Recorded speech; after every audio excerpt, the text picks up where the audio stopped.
আসসালামু আলাইকুম। কেমন আছেন সবাই? আশা করি আল্লাহর রহমতে সবাই খুব ভালো আছেন। আমি আজকে আপনাদের সামনে অত্যন্ত মজাদার একটা রেসিপি শেয়ার করার জন্য হাজির হলাম। আমি আজকে আপনাদের তৈরি করে দেখাবো ইলিশ মাছের লেজের ভর্তা। সাথে আমি আবার দুটো ছোট ছোট চাকাও নিয়েছি। এই ইলিশ মাছের লেজ ভর্তা খেতে এতটা অসাধারণ, এখনও যারা খাননি তারা অবশ্যই ট্রাই করে দেখবেন। আপনারা যারা গরম গরম ভাতের সাথে এই ভর্তাটা খাবেন, আশা করি তারা অবশ্যই এই ভর্তার প্রেমে পড়ে যাবেন। তো চলুন আর বেশি কথা না বলে আমরা চলে যাই মূল ভিডিওতে। এখানে আমি দুটো ইলিশ মাছের লেজ নিয়েছি। আমি এগুলো কেটে ধুয়ে ভালোভাবে একদম পরিষ্কার পরিচ্ছন্ন করে চকচকে করে নিয়েছি, দেখতেই পাচ্ছেন। এর মধ্যে আমি এখন দিয়ে দিচ্ছি আধা চা চামচ পরিমাণ হলুদের গুঁড়া, আধা চা চামচ পরিমাণ দিব লাল মরিচের গুঁড়া, আরও দিয়ে দিচ্ছি সামান্য পরিমাণ লবণ। সবগুলো উপকরণ দেওয়া হয়ে গেলে আমি এখন মাছগুলোকে ভালোভাবে মশলাগুলোর সাথে মেখে নিচ্ছি। এখানে কিন্তু আমি দেখেছেন মরিচের গুঁড়া এবং লবণটা কিন্তু সামান্য পরিমাণ দিয়েছি। যেহেতু এটা ভর্তা করা হবে, ভর্তার মধ্যে কিন্তু আবারও মরিচ এবং লবণ আমরা ব্যবহার করব। মশলাগুলো ভালোভাবে মাখানো হয়ে গেলে আমি এখন এটা ভেজে নিব। চুলা আমি এখন একটা ফ্রাই প্যান দিয়ে দিয়েছি। ফ্রাই প্যানটা গরম হয়ে আসলে এর মধ্যে আমি দিয়ে দিব তেল। মাছগুলো ভাজার জন্য আমি এই ফ্রাই প্যানের মধ্যে এখন সরিষার তেল দিয়ে দিচ্ছি। সরিষার তেল দিয়ে ভাজার কারণে এই ভর্তাটার ঘ্রাণটা কিন্তু আরও অনেক বেশি সুন্দর আসবে এবং স্বাদটাও বহুগুণে বাড়িয়ে দিবে। আপনারাও কিন্তু চেষ্টা করবেন সরিষার তেল দিয়েই ভেজে নেওয়ার জন্য। এখন আমি একে একের মধ্যে মাছগুলো দিয়ে দিব। মাছগুলো দেয়া হয়ে গেলে একটা পাশ ভাজা হওয়ার জন্য অপেক্ষা করছি। একটা পাশ মোটামুটি ভালোভাবে হয়ে গিয়েছে। এখন আমি মাছগুলো একটা একটা করে উল্টে দিচ্ছি। এই মাছগুলোকে কিন্তু আমি লো আঁচে ভেজে নিচ্ছি। এর কারণে কিন্তু মাছটা খুব ভালোভাবে সিদ্ধ হয়ে যাবে। আর যদি আপনারা হাই হিটে ভাজতে যান তাহলে কিন্তু দেখা যাবে উপর দিয়ে পড়ে গিয়েছে, কিন্তু ভিতরে কিন্তু কাঁচাই রয়ে যাবে। এখন আমি আবারও আরেকটা পাশ উল্টে দিয়ে দেখে নিচ্ছি ভাজা হয়েছে কিনা। মাছটা কিন্তু খুব ভালোভাবে ভাজা হয়ে গিয়েছে। এখন আমি এটা চুলা থেকে নামিয়ে নেব।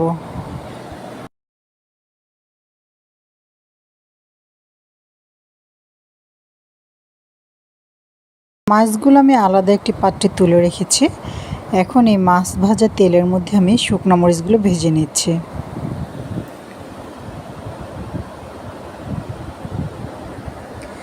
শুকনো মরিচগুলোকে খুব সুন্দরভাবে লাল লাল করে ভেজে নিতে হবে, যেন খুব ভালোভাবে মচমচে হয়ে যায়।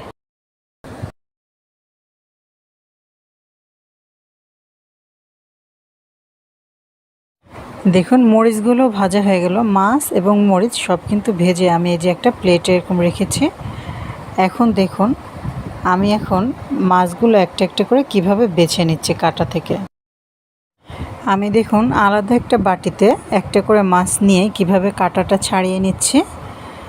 এই যে অল্প অল্প করে ছিঁড়ে এর ভিতর থেকে আমি লম্বা লম্বা যে কাঁটাগুলো থাকে চিকন, এই যে লেজের মধ্যে দেখেন অনেক ছোট ছোট কাঁটা কিন্তু থাকে চিকন চিকন, সেই কাঁটাগুলো বেছে আমি আলাদা করে মাছগুলো রেখে দিচ্ছি আর কাঁটাটা আলাদা পাত্রে রেখে দিচ্ছি।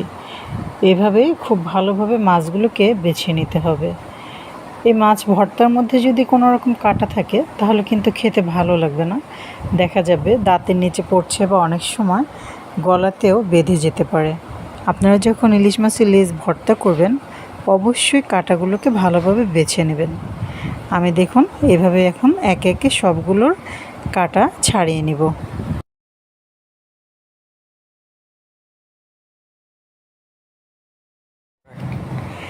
দেখুন আমি একে একে সবগুলো লেজ এবং মাছের কাঁটাগুলো কিন্তু খুব ভালোভাবে বেছে নিয়েছি। এই যে কাছ থেকে আপনাদের দেখাচ্ছি, দেখুন এর মধ্যে কিন্তু অবশিষ্ট কোনো কাঁটাই নেই। এখন আমি চলে যাব ভর্তার মূল প্রসেসে।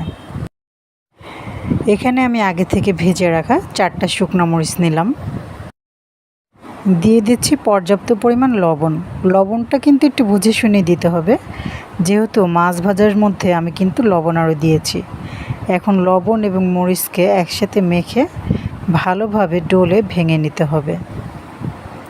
এটা যত ভালোভাবে মেখে ভেঙে নেবেন, ভর্তাটা কিন্তু ততটাই মজাদার হবে। চেষ্টা করবেন মরিচগুলোকে একদম ভালোভাবে গুঁড়ো করতে। মরিচটা ভালোভাবে ভেঙে নিলাম, দেখুন এইভাবেই আপনারা ভেঙে নেওয়ার চেষ্টা করবেন। এখন আমি এর মধ্যে দিয়ে দিব পেঁয়াজ কুচি। এই পেঁয়াজ কুচিটা কিন্তু আমরা বেরেস্তা করব না, এই মাছের লেজ ভর্তার মধ্যে কাঁচা পেঁয়াজটা কিন্তু বেশি ভালো লাগবে। আর ইলিশ মাছের লেজ ভর্তায় পেঁয়াজের পরিমাণটা একটু বেশি দেওয়ার চেষ্টা করবেন, এতে করে টেস্ট আরও বেড়ে যায়। এখন সবগুলো উপকরণকে আমি আরও ভালোভাবে মেখে নিচ্ছি। পেঁয়াজটাও যখন ভালোভাবে মেখে নেওয়া হয়ে গেল, তখন আমি এর মধ্যে দিয়ে দিচ্ছি ধনেপাতা কুচি। এই ধনেপাতা কুচি দেওয়ার পর এটা কিন্তু আর জোরে জোরে ডলে নেওয়ার কোনো দরকার নেই। এখন এটা আলতো হাতে আমরা মেখে নেব। বেশি জোরে ডললে দেখা যাবে যে এর ভিতর থেকে পানি ছেড়ে দিবে, ভর্তাটা খেতে তখন কিন্তু আর ভালো লাগবে না। এখন আমি এই পর্যায়ে দিয়ে দিচ্ছি 2 টেবিল চামচ সরিষার তেল। মাছগুলো আমি যে সরিষার তেলের মধ্যে ভেজেছিলাম, সেই ভাজার তেলটাই কিন্তু আমি এর মধ্যে দিয়ে দিচ্ছি। এতে করে কিন্তু অনেক ভালো লাগবে। অনেক সময় দেখা যায় কাঁচা সরিষার তেলে কিন্তু একটা কড়া গন্ধ থাকে, সেটা খেতে আবার অনেকের কাছে ভালো লাগে না। এখন আমি আবারও সবগুলো উপকরণ আলতো হাতে মেখে নিচ্ছি। পেঁয়াজ, মরিচ এবং ধনেপাতাটা খুব ভালোভাবে মেখে নেওয়া হয়েছে। এখন আমি এর মধ্যে দিয়ে দিচ্ছি আগে থেকে কাটা বেছে রাখা মাছগুলো। সবগুলো মাছ দেওয়া হয়ে গেলে আমি এটাকে ভালোভাবে ম্যাশ করে নেব। দেখুন এটা আমি হাত দিয়ে কিন্তু খুব ভালোভাবে মেখে নিতে পারছি, যেহেতু এর মধ্যে অবশিষ্ট কোনো কাটা ছিল না। কোনোভাবেই যেন কাটা না থাকে, তাহলে কিন্তু মেখে নেওয়ার সময় আবার হাতের মধ্যে ঢুকে যেতে পারে।